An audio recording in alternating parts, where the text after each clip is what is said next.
हमारे यहाँ संबंधों का बड़ा महत्व होता है। यदि कोई अवस्था में बड़ा है तो वो बेटी बना सकता है, यदि समवयस्क है तो बहन बना सकता है, और यदि छोटा है तो माँ बना सकता है। क्यों भाई, यही है ना हमारे यहाँ सोच की बड़ी विशेषता है। यदि अवस्था में कोई बड़ा है तो बेटी बेटी बेटी कह करके संबोधित कर सकता है। तो गीधराज जटायु रथ के समकालीन हैं, बोलो जनक जी के समकालीन हैं, इसलिए सीता जी से क्या कह रहे हैं, क्या कह के संबोधित कर रहे हैं, बेटी। सीते पुत्री रसी जन त्रासा करी हो, पैदा हुए हो, हम आगे आगे चलेंगे, तुम हमारे पीछे पीछे चलो, लाभ ले लो, तुम लोग हमारी मदद करो तो इस अन्यायी को चिखा दे मजा चखा दे इसको। पक्षियों ने कहा कि सुनो, तुम बूढ़े हो, तुम्हारी बुद्धि ठीक नहीं, रावण से कौन लड़ सकता है, उसके पास हथियार हैं, शस्त्र हैं, बाहुबल है, धन बल है, रावण से लड़ सकते हो?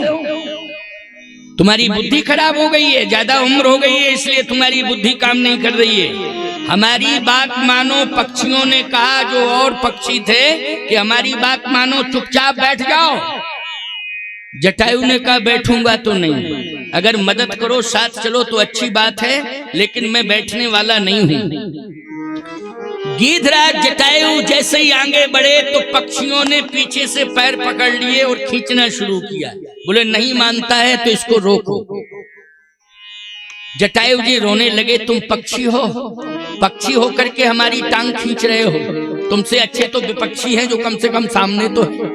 क्यों भाई, तो तुम हमारे पक्षी होकर के हमारी टांग खींच रहे हो, हैं? धिक्कार है ऐसे पक्षियों को, हट जाओ, मुझे मरना है, मैं मरने के लिए जा रहा हूं, हटो। प्यारे गीध ने ललकारा और चल दिया। पक्षियों ने कहा कि अब मर जाएगा, पक्की बात है, ये बचेगा नहीं, मर जाएगा, और रावण देश जैसे ही देखेगा वैसे ही मार देगा, अस्तित्व खत्म इसका। लेकिन ध्यान रखना, जैसे ही पहला वार गीधराज जी ने किया वैसे ही रावण बेहोश हो गया। बोलो हुआ, पहले ही बार में बेहोश हुआ है, याद रखना। तलवार फिक गई, कृपाण फिक गई, धनुष बाण फिक गया, गदा एक तरफ पड़ी, रावण एक तरफ पड़ा, पहले ही बार में। पक्षियों ने देखा, ओ गजब हो गया, गजब हो गया, गजब हो गया। मैं नहीं कह रहा हूं, रामायण का प्रमाण बोल रहा है। चोंचन मारी बिदार सीधे ही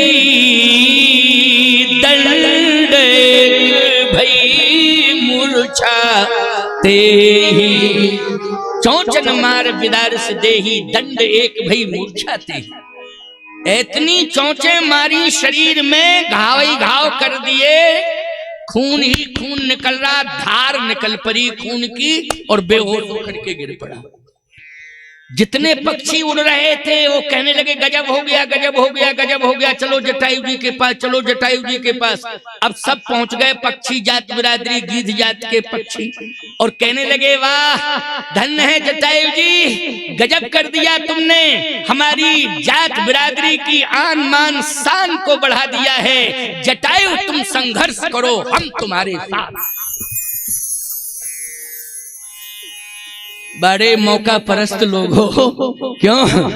अब तुम संघर्ष करो, हम तुम्हारे साथ हैं। देखा कि रावण को बेहोश कर दिया, इतनी बड़ी सफलता प्राप्त करने की गीधराज जटायु ने। तो पक्षियों ने कहा कि हम सबको भी लाभ लेना चाहिए। गीधराज जटायु ने कहा कि सुनो, अगर हमसे संतुष्ट हो और तुम्हें विश्वास है तो एक काम करो, थोड़ी सी मदद कर दो बस। क्या? मैं अपनी बेटी जानकी को जिस गुफा में रहता हूं मैं वहां सुरक्षित कर दूं, और ये बेहोश है, तब तक तुम ध्यान रखना है, ये होश में कहीं आ जाए तो जाने ना पावे, अभी मुझे युद्ध करना है। अभी मुझे मन के अरमान निकालने हैं। तो पक्षियों ने कहा कि एक हमारी बात मान लो। जटायु ने कहा क्या बेहोश तो है ही, और आपके पास चोंच है, बेहोश पड़ा है और आंखें 20 हैं और इतनी बढ़िया नुकीली चोंच है कि आप सिस्टम में मारते चले जाओ, 20 आंखों का ऑपरेशन हो जाएगा। और जब 20 आंखें फूट जाएंगी, अंधा हो जाएगा रावण, तो किसी काम का नहीं रहेगा। इसलिए हमारी सलाह मानो, सीता जी को बाद में ले जाओ, पहले तो आंखें फोड़ दो। गीधराज जटायु ने कहा चुप, रावण को हम अंधा करें? ये रावण पहले से ही अंधा है, अंधे को अंधा नहीं किया जाता है। जिसे बहन बेटी दिखाई नहीं दे रही है, उससे बड़ा अंधा कोई दुनिया में नहीं होता है। जिसे बहन बेटी दिखाई ना दे रही हो, उससे बड़ा अंधा कौन होगा संसार में? ये सबसे बड़ा अंधा है। देव यक्ष गंधर्व नर किन्नर नाग कुमार, जीत बरी निज बाहुबल बहु सुंदर वर नार। देव यक्ष कन्याओं का अपहरण करके लाया, अंधा नहीं है तो क्या है? जो जगत की माता है, जगत जननी है, उनका हरण करके लाया है, ये अंधा नहीं है तो क्या है? इसलिए अंधे को अंधा नहीं किया जाता है। पक्षियों ने कहा तो ठीक है।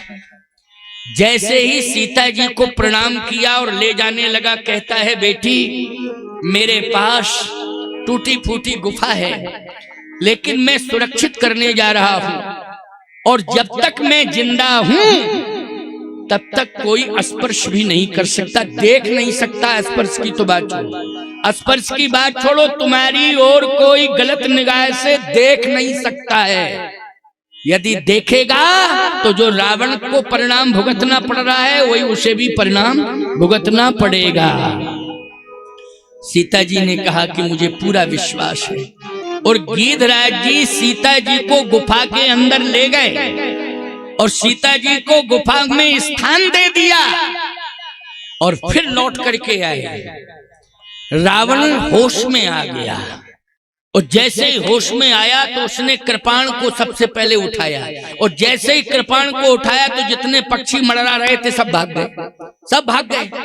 अगर ये सब वहां होते तो ईमानदारी के साथ बताओ जटायु का सहयोग होता कि नहीं होता? जटायु को का सहयोग होता तो रावण के छक्के छूट जाते कि नहीं छूट जाते? लेकिन नहीं, ये सब कृपाण देख करके भाग गए पक्षी। अब गीधराज जी ने देखा कि इसके हाथ में कृपाण है, लेकिन गीधराज जी कृपाण से डरे नहीं, कृपाण से डरे नहीं है प्यारे। वो ध्यान से सुनो, बहुत महत्वपूर्ण बात है। कृपाण हाथ में है। गीधराज जी ने कहा मैं तेरे कृपाण से नहीं डरता हूं, क्योंकि तेरा कृपाण क्या कर पाएगा? ज्यादा से ज्यादा मेरे पंखों को काट पाएगा, और क्या करेगा? अगर तेरा कृपाण मेरे पंखों को काट भी देगा तो याद रखना, मैं आज चैलेंज के साथ कह रहा हूं, अभी तो मेरे पंख थे तो मैं उड़ करके तेरे पास आ गया, लेकिन जिस दिन मेरे पंख नहीं रहेंगे उस दिन मेरे पास राम आएंगे और रावण तेरे वंश का सर्वनाश करने के लिए आगे बढ़ जाएंगे। राम मेरे पास आएंगे और राम मेरे पास आकर के आगे बढ़ के तेरे वंश का सर्वनाश कर देंगे। इसलिए मैं तेरे कृपाण से नहीं डरता हूं। और जैसे ही गीध ने आक्रमण किया तो रावण ने कृपाण से दोनों पंख काट दिए, दोनों पंख कट गए।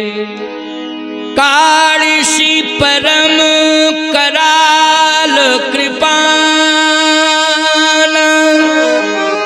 तब सक्रोध निश्चर खिसियाना। ओ कालिसी परम कराल कृपाणा, काटिसी पंख पराखग धरणी, सुमिर राम करि अद्भुत करणी। राम राम राम राम। और जैसे गीधराज जी ने कहा राम राम, सीता जी ने कहा संकट में आ गए हैं गीधराज जी महाराज।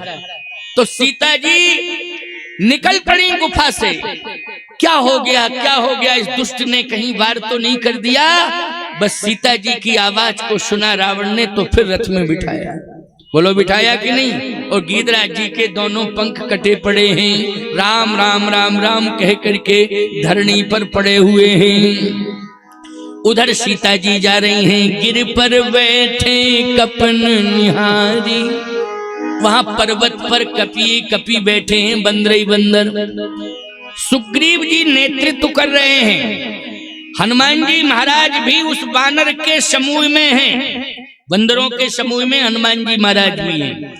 मैंने चर्चा की थी ना आपसे, लेकिन समाधान भी दूंगा, क्योंकि हनुमान जी जैसा तो कोई है ही नहीं संसार में प्यारे।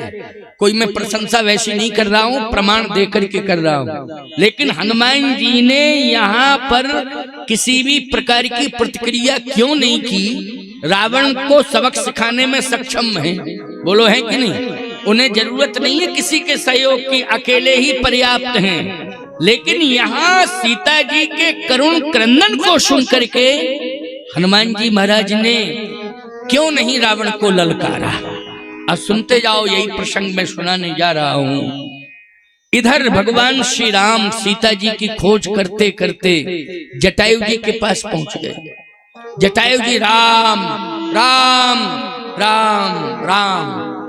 भगवान राम ने कहा, लक्ष्मण ये आवाज मेरे किसी न किसी भक्त की है। लक्ष्मण जी ने कहा कि आपके भक्त ही राम कहेंगे, कौन कहेगा? और आपका भक्त होगा वही राम कहेगा। बैठ जाओ बैठ जाओ, हाँ खड़ी मत रहो, बैठ जाओ, क्योंकि तुम्हारा कथा में बैठना बहुत जरूरी है। क्योंकि कथई में तो तुम बैठती हो, बाकी तो चुनाव में खड़ी ही रहती हो। हाँ, एक स्थान केवल बैठने वाला और अनुरोध करके बिठाने वाला कथा का ही रह गया। बोलो रह गया कि नहीं है? और चुनाव में खड़ी हो जाए, खूब कहो बैठ जाओ बैठ जाओ, बैठ नहीं सकती है। ये बहुत बड़ा आरक्षण तुम्हारे पक्ष में, और बहुत बड़ी एक ऐसी आरक्षण की महिमा कि तुम्हें खड़ा होने के लिए बहुत बड़ा आधार मिल जाता है। और खड़ी हो जाती हो तो माताओं किसी की हिम्मत नहीं है कि कोई बैठा दे। लेकिन यहाँ पर बार बार कहने की जरूरत नहीं पड़ती, एक ही बार में बैठ जाती। एक ही बार कहना पड़ता, बैठ जाओ, तुरंत बैठ जाती। और सबसे बड़ा डिसिप्लिन बोलो यहाँ दिखाई दे रहा है कि नहीं? इतनी बड़ी शांत मुद्रा में ये बैठी हैं, क्या घर में इतनी शांत रहती हैं? इतनी शांत घर में नहीं रहती हैं। ये कथा का प्रभाव है। इसलिए तो कह रहा हूं कि कथा का ये चमत्कार है कि हजारों हजार की संख्या में न कोई महिला पुरुष की व्यवस्था की गई है कि इनको महिला पुरुष की व्यवस्था में रखा गया हो कि वो जाके इशारा करें बैठो बैठो बैठो। बोलो भाई, नहीं तो अभी नेता का भाषण होता तो एक महिला पुरुष को बुलाना पड़ता। क्यों?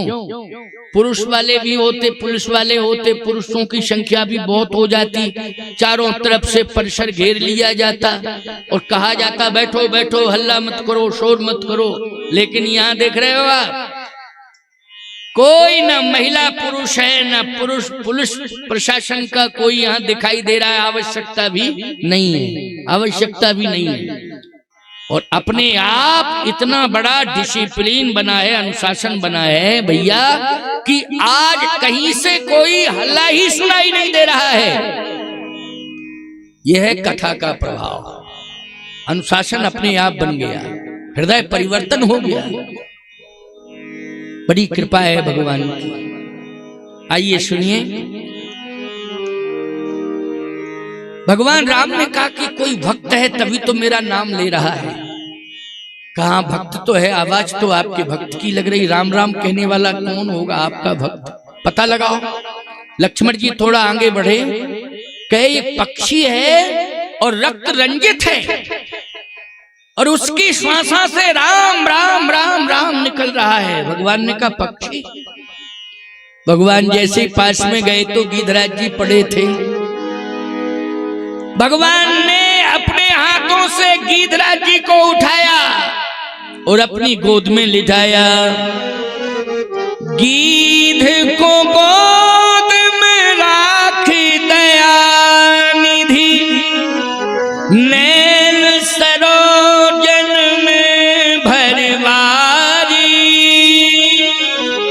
बारही बार समारत पंख, जटायु की धूल जटान सो झारी। अपनी जटाओं से भगवान जटायु के शरीर में जो धूल लगी है उसे साफ कर रहे हैं। लक्ष्मण जी से कहा कि लक्ष्मण जंगल में जाओ, कोई जड़ी बूटी ले आओ, पहले तो रक्त बंद करें। जाओ, इतना रक्त निकल रहा है कि प्राण अभी निकले नहीं है, निकल जाएंगे, जल्दी जाओ, कोई जड़ी बूटी लाओ। लक्ष्मण जी बोले जड़ी बूटियां सब आपके हाथ में है। कहे कैसे? कहे ब्रह्मांड आपके हाथ में और ब्रह्मांड में जड़ी बूटियां वो आपके हाथ में, अब हम कहां खोजें? बात तो सही है। अच्छा बोलो, ब्रह्मांड निकाया निर्मित माया, रोम रोम प्रतिवेद कहे, दिखरावा माता निज अद्भुत रूप अखंड, रोम रोम प्रति लागे कोटि कोटि ब्रह्मांड। तो ये भगवान का प्रभाव है। लक्ष्मण जी ने कहा कि आपके हाथ ही में सब कुछ है। भगवान ने कहा अच्छा अच्छा मेरे हाथ में। हाँ, भगवान ने वही हाथ जटायु के शरीर पर रख दिया। कर सरोज सिर पर शिव कृपा सिंधु रघुवीर, कर सरोज सिर पर शिव कृपा सिंधु रघुवीर, निरख राम छवि धाम मुख विगत भई सब पीर। कोई बात नहीं, भावुक हो गए होंगे, इसलिए भावना के कारण जो है हो जाते हैं कभी कभी भावुक लोग। तुम लोगों को पता नहीं क्या लगने लगता है। अरे संभालने वाले दो चार लोग ही संभाल लेते हैं, जल पिला दो उनको। जब ये भावुक कथा लोग सुनते हैं ना तो फिर निश्चित रूप से अपने आप में नहीं रह पाते हैं, इसलिए उनके मन में ऐसी कुछ भावना आ गई होगी। इसलिए कोई बात नहीं, तुम लोग सब अपनी अपनी जगह बैठ जाओ, बैठ जाओ अपनी जगह, बैठ जाओ सब। हाँ, एक जगह और हुआ था इसी तरह। कहाँ हुआ था? मैनपुरी में। हाँ, मैनपुरी में भी यही हुआ था। उत्तर प्रदेश में मैनपुरी है, मध्य प्रदेश में नहीं है। आगरा के पास मैनपुरी है, इटावा मैनपुरी एटा। तो मैनपुरी में ऐसे मैं कथा कह रहा था, वहां भी बड़ी भीड़ थी। एक बाबा बैठे हुए थे, वो कुर्सी से टिक गए। अब तो घर के लोग रोने लगे, सब दौड़ दौड़ के गए। मैंने कहा कि कुछ नहीं, थोड़ा सा जल दे दो इनको और जल का आधार दे दो। बस जल डाला उनके ऊपर, थोड़ा मुंह में जल छोड़ा, ऐसे ऐसे थपथपाया, सो एकदम मुस्कुरा करके बैठ गए। मैंने कहा कहो। बोले महाराज ये तो चमत्कार हो गया। एक बोला मैंने तो नब्ज पकड़ी थी, इनकी नब्ज ही चली गई थी। हमने कहा अच्छा तुमने नब्ज पकड़ी तो थी नहीं। बोले महाराज बिल्कुल नाड़ी काम नहीं कर रही थी। हमने कहा तो तुम अनाड़ी हो। नहीं, तुम अनाड़ी हो, तुम कह रहे नाड़ी काम नहीं कर रही थी। हमने कहा सब कुछ काम कर रहा था, भावुक हो गए थे, वो भावना में डूब गए थे, इसलिए वो अपने आप को खो चुके थे। देखो बाबा बैठ गए चुपचाप शांति से आराम से, है ना। इसलिए तुम लोग उधर ध्यान मत दो, मेरी तरफ ध्यान दो। क्यों? अगर तुम मेरी तरफ ध्यान नहीं दोगे तो मैं लुढ़क जाऊंगा। अब क्या करोगे बोलो भाई? इसलिए मेरी तरफ ध्यान दो। मैं कथा सुनाऊं, आराम से आप सुने, आनंद ले। बढ़िया बात हो रही है, बहुत सुंदर प्रसंग हो रहा है, इसलिए सुनो। ऐसी कथाओं को तो बहुत ध्यान से सुनना चाहिए, क्योंकि गांव गांव में हमें गीत राज की भावना को भरना है। हर व्यक्ति के, हर इंसान के रोम रोम में गीत के विचारों को भरना है, पहुंचाना है। क्योंकि गीत राज जी ने जो किया है प्यारे, वो सब हमको करना है, तभी तो हम कर्तव्य बोध समझ पाएंगे और कर्तव्य पथ पर चल पाएंगे और कर्तव्य को पूरा करके परम लक्ष्य को प्राप्त कर पाएंगे। इसलिए हमें ध्यान से सुनना है। चर्चा कहाँ चल रही थी? भगवान ने अपना हाथ गीध के शरीर पर रखा तो गीध की पीड़ा दूर हो गई, होश में आ गए गीधराज जी। भगवान ने कहा कि गीधराज जी अब आपको कैसा लग रहा है? गीधराज जी ने कहा कि बहुत ही अच्छा लग रहा है। दर्द? बोले दर्द का पता ही नहीं है। लक्ष्मण जी ने कहा चमत्कार हो गया भैया, हाथ ही रखने से ये प्रभाव पड़ गया। भगवान ने कहा ये बताओ तुम्हारी ये गति किसने की है, उसका नाम बताओ। नाथ दशानन यही गति की तही खल जनक सुता घर लीनी ले दक्षिण दिस गए गुसाई ओ बिलपति अति कुर्री की नाई। ये दशानन ने मेरी गति की है। लक्ष्मण जी बोले भैया ये गति नहीं है, ये तो दुर्गति है, क्योंकि पंख कट गए, खून निकल रहा है, तो इसको गति कहोगे कि दुर्गति?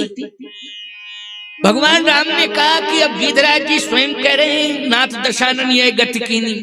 लक्ष्मण जी ने कहा दुर्गति को गति क्यों कह रहे हो? गीधराज जटायु ने कहा कि रावण ने अगर मेरे पंख ना काटे होते और मेरी ये दुर्गति ना की होती तो आज ये गति कैसे मिलती कि आज भगवान की गोद में लेटा। इसलिए पंख थे तब तक प्रभु की गोद नहीं मिली और पंख नहीं रहे तो प्रभु की गोद मिली। इसलिए पंखों का ना रहना ज्यादा अच्छा रहा। क्यों भाई? ज्यादा पंखों का ना रहना ही ज्यादा अच्छा रहा, क्योंकि प्रभु की गोद मिल गई। भगवान ने कहा कि अब मेरी एक इच्छा है। क्या? मेरे पिताजी की इच्छा थी कि राम तुम लौट के आ जाओ, लेकिन मैं नहीं वापस जा पाया और पिताजी के प्राण निकल गए। उनकी इच्छा उनके साथ चली गई। लेकिन अब मेरी इच्छा है कि आप मेरे पिता बन जाओ, क्योंकि पिता तो नहीं है, लेकिन अब आप पिता बन जाओ और मैं पुत्र बन करके आपकी सेवा करूं। आप कहोगे लिखा है गीतावली में, गोस्वामी तुलसीदास जी महाराज ने लिखा है। गीतावली, दोहावली, कवितावली, गीतावली, बरबे रामायण, रामलला ने छू, जानकी मंगल, हनुमान चालीसा, रामचरितमानस। बोलो तुलसीदास जी के ये 12 ग्रंथ हैं कि नहीं? ये 12 ग्रंथ हैं। इसलिए मैं गीतावली का प्रमाण दे रहा हूं। गीतावली में भगवान ने प्रार्थना की, मोरे जान तात कछुक दिन जीजे, मोरे जान तात कछुक दिन जीजे, लीजिए आप सुवन सेवा, सुख मोहि पितु को सुख दीजिए। आप पिता बन जाए, मैं पुत्र बन करके आपके चरणों की सेवा करूं, बस मेरी इच्छा है, इसलिए आपको मैं मरने नहीं दूंगा। गीधराज जटायु ने कहा नहीं नहीं, ये सौभाग्य महाराज दशरथ को नहीं मिला जो मुझे मिल रहा है। दशरथ जी को ये सौभाग्य नहीं मिला कि अंत समय, प्राण त्यागते समय राम सामने आ जाते, लेकिन ये सौभाग्य गीध को मिल रहा है कि प्राण छोड़ते समय श्री राम आ गए हैं और आज गोद में लिटाए हुए हैं और मैं प्राण त्याग रहा हूँ। ये सौभाग्य तो मुझे मिला है, मैं जिंदा नहीं रहना चाहता हूँ। क्या ये कोई वचन गारंटी के साथ आप दे सकते हैं कि जिस दिन मेरे प्राण छूटे उस दिन आप मेरे सामने आ जाओगे? भगवान ने कहा मैं झूठ नहीं बोलता हूं, ये कोई गारंटी नहीं है। तो गीधराज जी ने कहा ऐसा स्वर्णिम अवसर मौका हम छोड़ेंगे नहीं, इसलिए आज ही प्राण त्यागेंगे, आज ही। भगवान ने कहा आज ही, गीध ने कहा आज ही। भगवान का दर्शन जब अंतिम श्वास निकलने के पहले कर रहा था तो मुस्कुरा रहा था। मुख मुस्काए कही तही बात आ। क्यों भाई? मुख मुस्काए लिखा है ना, हंसते हुए उसने भगवान से ये बात कही, इसका मतलब हंस रहा है। लक्ष्मण जी ने कहा भैया दुनिया के लोग मरते हैं तो वो रोते हैं, लेकिन ये मर रहा है तो हंस रहा है। समझ में नहीं आ रहा है कि मरने वाला व्यक्ति हंस क्यों रहा है। कहे गीधराज जी से पूछो। जिस समय गीधराज जी से पूछा तो गीध ने एक ही बात कही कि दुनिया के लोग जब मरते हैं तो इसलिए रोते हैं क्योंकि उनके सामने काल आ जाता है। कौन आ जाता है? काल आता है, इसलिए वो रोते हैं। दुनिया के लोग जब मरते हैं तो उनके सामने काल होता है, काल को देख करके वो रोते हैं। लेकिन मैं इसलिए हंस रहा हूं कि मेरे सामने काल नहीं, कौशल्या का लाल खड़ा हुआ है, इसलिए मैं हंसते हंसते प्राण त्यागूंगा। कौशल्या का लाल सामने खड़ा है, कौशल्या का लाल हमको गोदी में लिटाए हुए है। कौशल जहां भी दृष्टि जाती है वहां राम ही राम दिखाई देते हैं। बोलो, अगर गोद में दृष्टि जाती है तो राम, अगर ऊपर दृष्टि जाती है तो राम, अगल में बगल में कहीं भी दृष्टि जाती है तो गीध को कौन दिखाई देते हैं? राम। कौशल्या का लाल दिखाई देता है, इसलिए मैं हंस रहा हूं। भगवान ने कहा तो इसका मतलब है कि आप जा ही रहे हो? गीधराज जी ने कहा हाँ मैं जा ही रहा हूं। आपकी इच्छा क्या है? जो इच्छा हो वो व्यक्त करो और मैं आपकी अंतिम इच्छा की पूर्ति करूंगा। देखो ये भी बड़ी बात है कि मरने वाले की अंतिम इच्छा की पूर्ति मैं करूंगा। गीधराज जी ने कहा कोई इच्छा नहीं है, बस इस बात की थोड़ी चिंता है और यही कष्ट शायद रहेगा क्या कि मैं अपनी बेटी सीता की रक्षा नहीं कर पाया, ये चिंता रहेगी। भगवान राम ने कहा कि मैं शपथ लेता हूं और आपको वचन देता हूं, जो मैं राम तक कुल सहत कहे दशानन आए।